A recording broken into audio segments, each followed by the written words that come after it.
chers amis, eh bien écoutez, il ne fait pas aussi beau que la dernière fois, n'est-ce pas Jean-Philippe? Mais nous sommes réunis, c'était une situation presque improbable.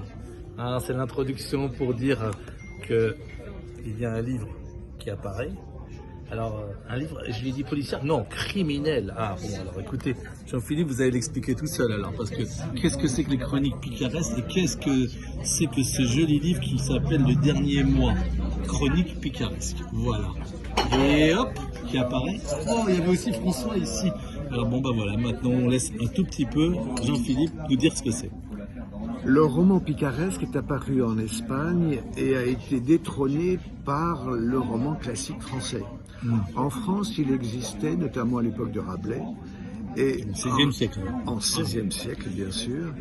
Et la caractéristique du roman picaresque, c'est que le héros, ou plutôt, on peut dire l'anti-héros, est un personnage qui est un peu promené comme une bille de flipper, lancé d'un obstacle à un autre sans savoir où il va aboutir. Et c'est pour cela le roman picaresque a été banni, parce que le roman classique aime la logique, aime des cartes, etc. Or, il me semble que nous vivons une époque qui est plutôt picaresque, où les gens ne savent pas où ils vont, ils sont balancés d'un endroit vers un autre, vers une destinée improbable, comme tu disais, vers une autre destinée improbable. Et voici la raison de cette histoire. Accessoirement, c'est axé sur un sujet assez terrible, qui est le racisme, puisque c'est un tueur de blondes.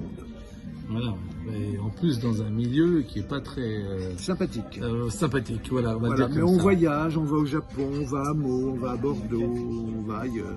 Voilà François, est-ce que tu pourrais rajouter quelque chose sur ces mondes improbables que nous vivons? Je trouve sympathique d'écrire une chronique picaresque en ces temps-là, effectivement, ça correspond, c'est vraiment dans l'air du temps.